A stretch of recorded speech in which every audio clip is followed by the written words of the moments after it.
መንፈስ ቅዱስ አሐዱ አምላክ ስብሐት ለእግዚአብሔር ዘአብጽሐነ እስከ ዛቲ ሰዓት። የተከበሩ ሊቀ ጉባኤ አባ ተክለ ሃይማኖት፣ የተከበሩ መጋቤ ሃይማኖት አባቱ መነሳ፣ ክቡር ዶክተር ቀሲስ መዝገቡ፣ ከሩቅም ከቅርብም ከወረዳም ከገዳማትም ከአድባራትም ከወልቂጤ ከተማ ለዚሁ ታላቅ በዓል አገልግሎት የመጣችሁ ካህናት፣ የከተማው አድባራቱ አስተዳዳሪዎች፣ ምዕመናን፣ የሰንበት ትምህርት ቤት ወጣቶች፣ ሕፃናት፣ በዚህ አውደ ምሕረት የተገኛችሁ ሁላችሁ እንደምን ሰነበታችሁ? እንደምን አደራችሁ? ልዑል እግዚአብሔር አምላካችን ሁላችንንም እስከዚህ ዕለት እስከዚህም ሰዓት በሕይወትና በጤና በሰላም ጠብቆ ስላደረሰን ክብርና ምስጋና ለእርሱ ይሁን።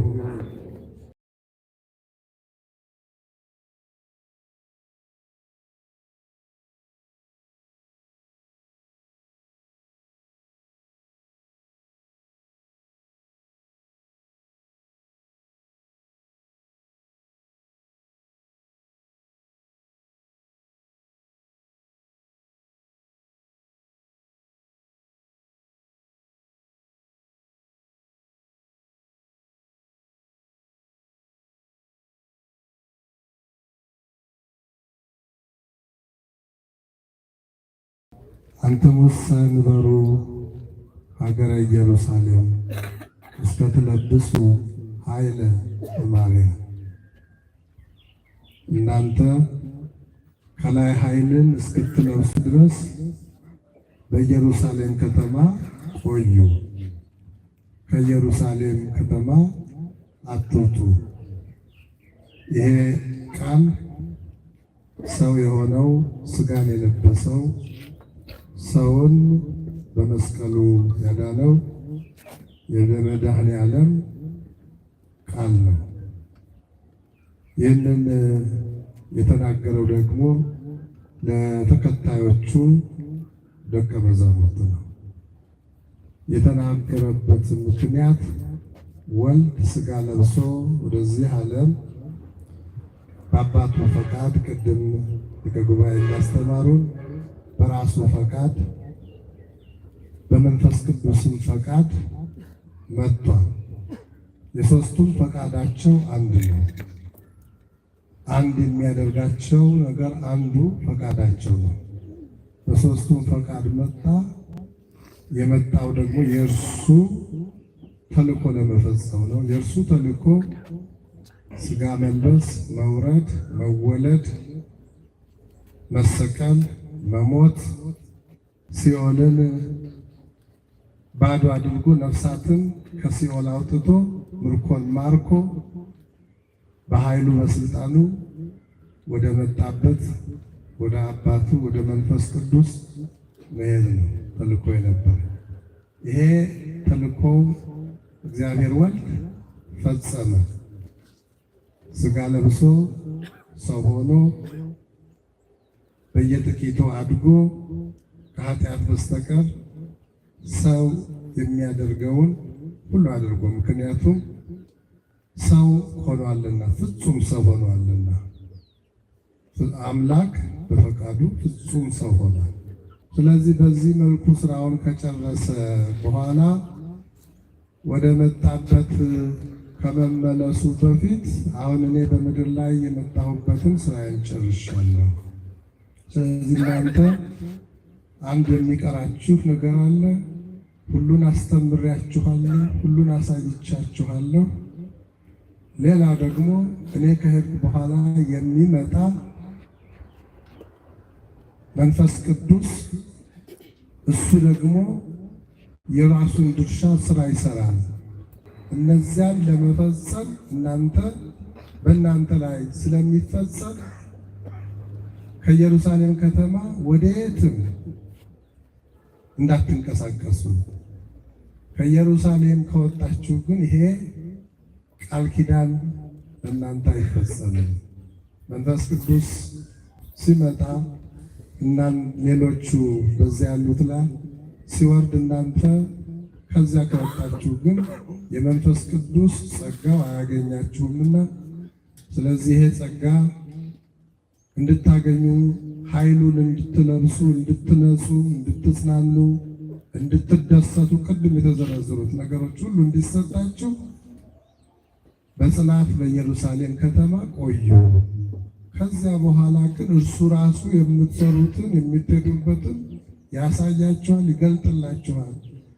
ከዚያ በኋላ ኃይል ከለበሳችሁ በኋላ ግን በኢየሩሳሌም ብቻ ሳይሆን በመላው ዓለም ከፀሐይ መውጫ እስከ መግቢያ ድረስ ከሰሜን እስከ ደቡብ ከምስራቅ እስከ ምዕራብ ለፍጥረቱ ወንጌልን ለማዳረስ ከዚያ በኋላ ትሄዳላችሁ።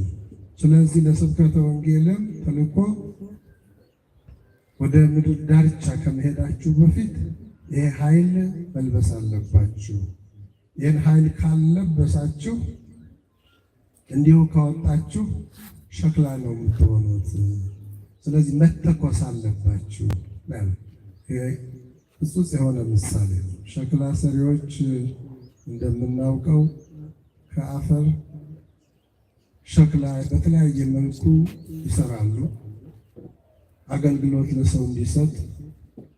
ነገር ግን ስራ እንዲሰራ እድሜው እንዲረዝም ኃይል እንዲኖረው ግን በእሳት ነው የሚተኩሱት።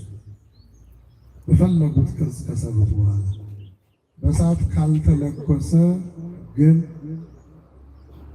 እንዲያው በሸክላነቱ ስራ ቢያሰሩት ይፈረካከሳል።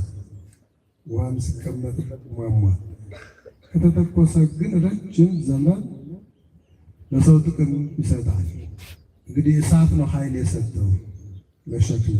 ሰው በእግዚአብሔር ሸክላ ነው፣ ከምድር አፈር ያበጀው ነው። ይሄ አፈር ደግሞ ስራ እንዲሰራ ኃይል እንዲኖረው ይሄ መንፈስ ቅዱስ ይሄ እሳት ያስፈልገዋል።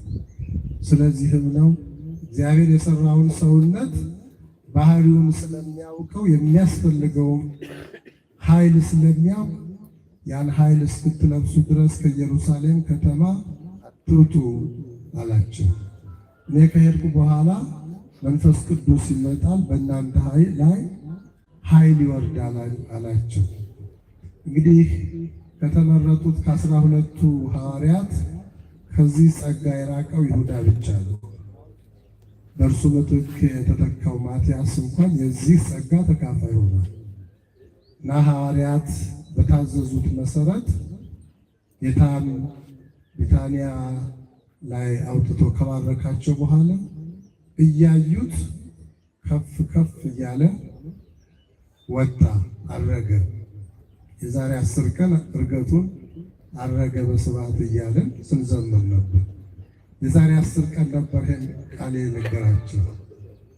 ከ10ኛው ቀን በኋላ ደግሞ ሌላኛው ደግሞ አጽናኙ መጣ። እሱ መንፈስ ቅዱስ ነው። እሱ ዓለም አያውቀውም፣ ዓለምን የሚችለው አይደለም። እሱ ምስጢር ገላጭ ነው። እሱ ኃይል ሰጪ ነው። እሱ አስደሳች ነው። ስለዚህ ከኃጢአትም የሚያነጻ ነው። ይሄ ሁሉ ለሰው ስለሚያስፈልገው ይሄንን ጸጋ እሱ በመጣ ጊዜ ስለሚያድላችሁ ይህን እስክትለብሱ ከኢየሩሳሌም አትውጡ ተብለው ነበር። 12ቱ ሐዋርያት፣ 36ቱ ቅዱሳት አንስት፣ 72ቱ አርድእት፣ እነዚህ ሁሉ እመቤታችን መሃላቸው ሆና በጽርሐ ጽዮን ለጸሎት በተሰበሰቡበት ነው።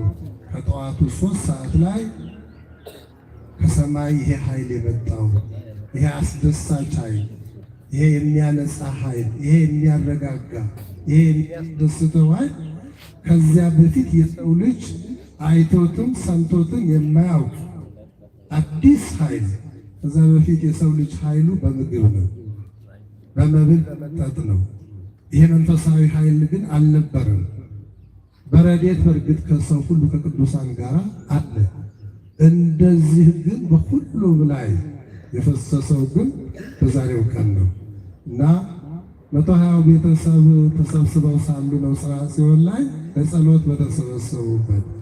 እንዲሁም ደግሞ አይሁድ በዝሮት ያሉት አይሁድ በኢየሩሳሌም እየተሰበሰቡ የአምልኮት ስርዓት ነበራቸውና ለዚያ በዓል በተሰበሰቡበት እነዚህም አማኞች ሌሎቹ በዛ አካባቢ ባሉበት ነው ከጠዋቱ 3 ሰዓት ላይ ከላይ ኃይል ወረደ። በእያንዳንዳቸው እነዚያ በታዘዙት ሐዋርያት ላይ የእሳት ቁራጭ በሚመስል መልኩ ወረደባቸው።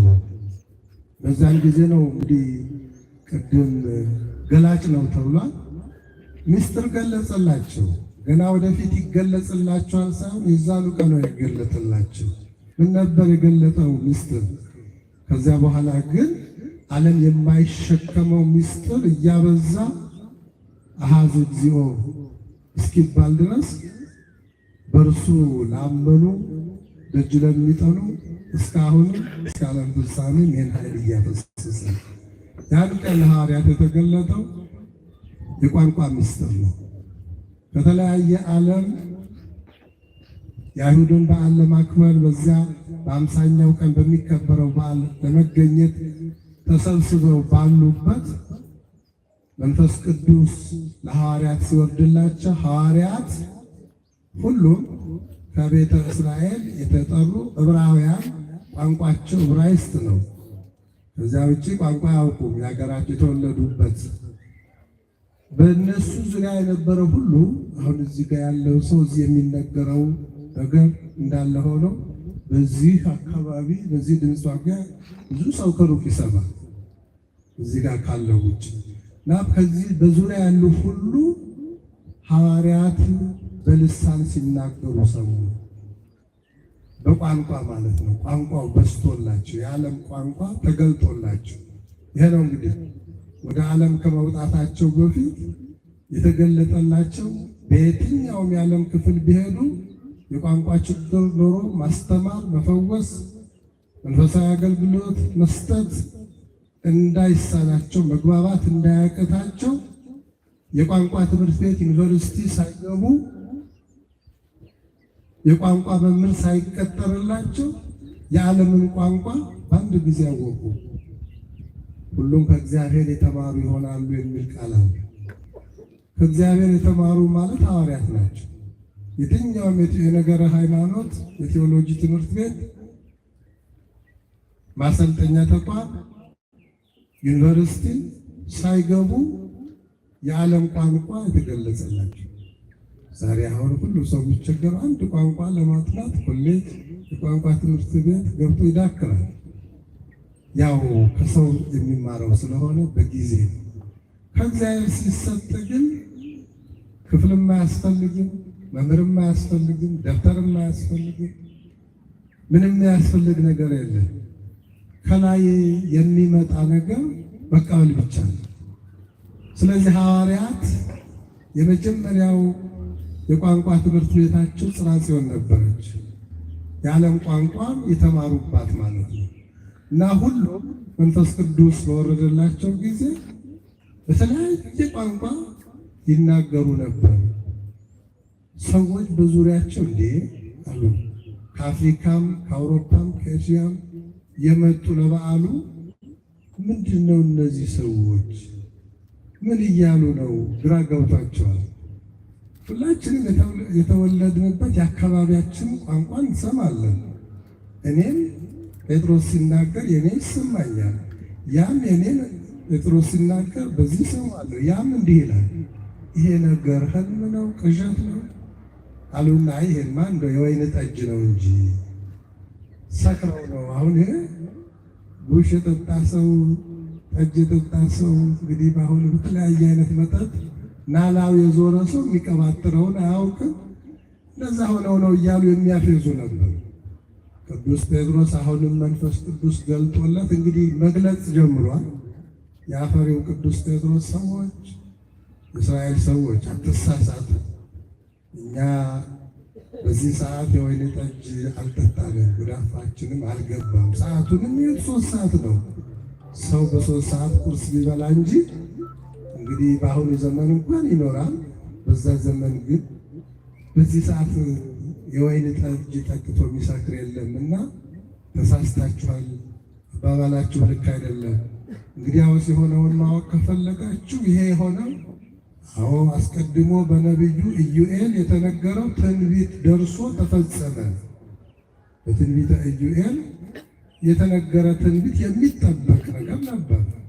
ዛሬ ይኸው ደረሰ። እግዚአብሔር ጸጋውን በሁሉም ላይ አፈሰሰ። ዝናብ ከላይ ሲዘንብ እኮ ፀሐይን ከላይ ስትወጣ እኮ ወደ ምድር በምድር ላይ ለሁሉም አይደል የሚደርሰው? እዚህ ጋር ቢዘንብ ለያይቶ አይደለም፣ ለሁሉም ነው። አሁንም እግዚአብሔር ሕዝብንም አሕዛብንም አንድ አድርጎ ጸጋውን አፍስሷል።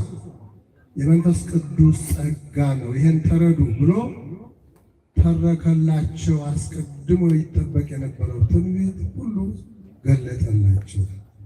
እንዲህ በዚህ ያመኑ አሉ። በዛችሁ ቅጽበት ማለት ነው። ብዙ አማኞች በዛችሁ በቅዱስ ጴጥሮስ ስብከት በአንድ ጊዜ ስንት ነው የተጨመረው? ተማሪዎች ስንት ተጨመረ? 3000። አንድ ስብከት 3000። ወይን ጠጅ ቢሆን እኮ 3000 ሰው ያጠፋል እንጂ 3000 ሰው ግን አይችልም። 3000 ነፍሳት ተጨመሩ። 120 የነበሩት 3120 ሆኑ። ቀጥሎ ደግሞ 8000 ይሆናሉ። ወደዛ ሄዱ። ዛሬ ይሄ መንፈስ ቅዱስ ወረደላቸው። ከዚህ በኋላ ግን ከኢየሩሳሌም መውጣት ጀመሩ። ሲወጡ ወፁን ዘይት ፌሱ ነው። ስኩራነ መንፈስ ሆነ። በቃ ሰው በወይን ጠጅ ሲሰክር የሚያደርገውን አያውቅም።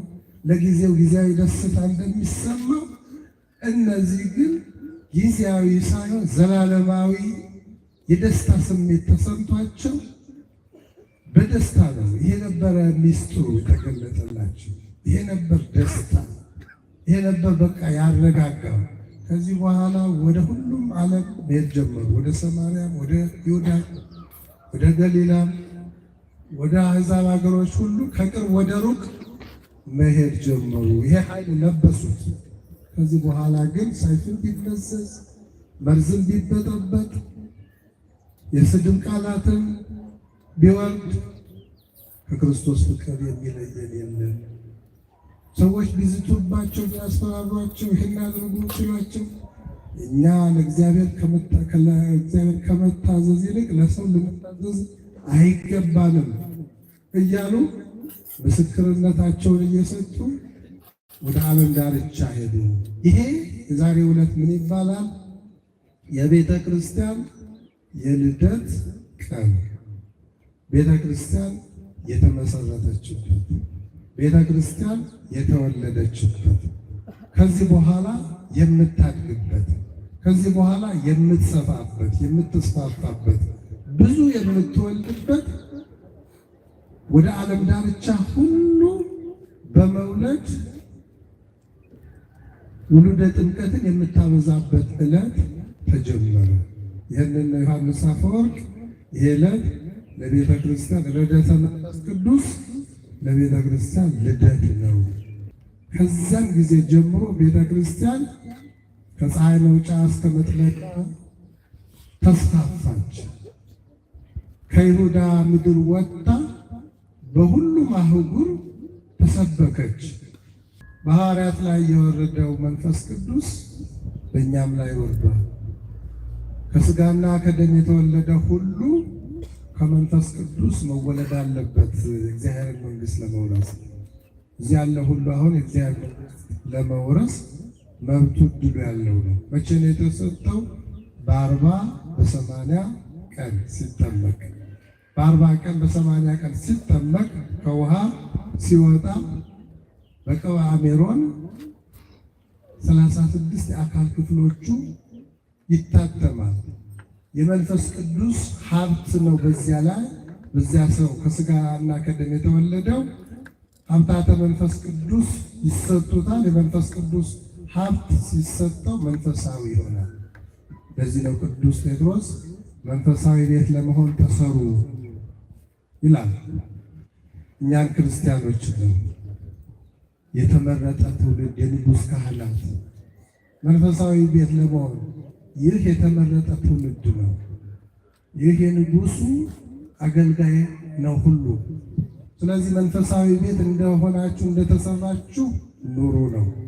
ለቤዛ ቀን የታተማችሁበትን ቅዱሱን መንፈስ አታሳዝኑ ይላል ቅዱስ ጳውሎስ ደግሞ በኤፌሶን መልእክቱ። ለቤዛ ቀን የታተማችሁበት ማለት በተጠመቃችሁ ጊዜ የመንፈስ ቅዱስ ሀብት እንዲያድርባችሁ ታትማችኋል በማኅተመ መንፈስ ቅዱስ። እሱ በእናንተ ውስጥ አለ። ስለዚህ የእሱ ማኅደር ናችሁ፣ ቤተ መቅደስ ናችሁ።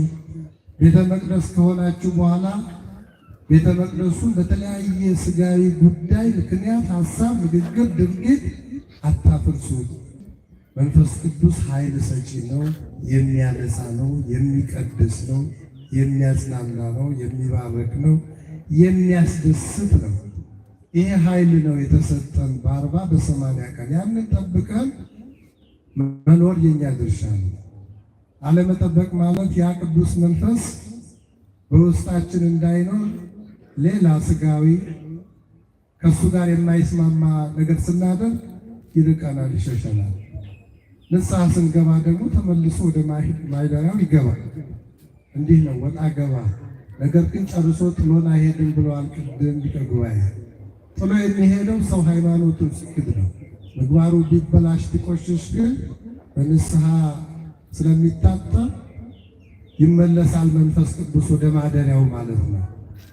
ለዚህ ነው ቅዱስ ዳዊት ልበ ንጹሐ ፍጥር ሊተ እግዚኦ መንፈሰ ርቱዐ ሐድስ ውስተ ከርሥየ ያለው። እግዚአብሔር አምላካችን በዓላችንን ይባርክልን። አገልግሎት ለመስጠት ከሩቅ የመጡ አባቶችን መምህራንን ጸጋውን አብዝቶ ረጅም ዕድሜ ከተባረከ ጋር ይስጥልን። እዚህ በቃለ እግዚአብሔር ተሰብስበን ሁላችንም እግዚአብሔር መንፈስ ቅዱስ ይባርከን፣ ይቀድሰን፣ ያንጻን፣ ይፈውሰን።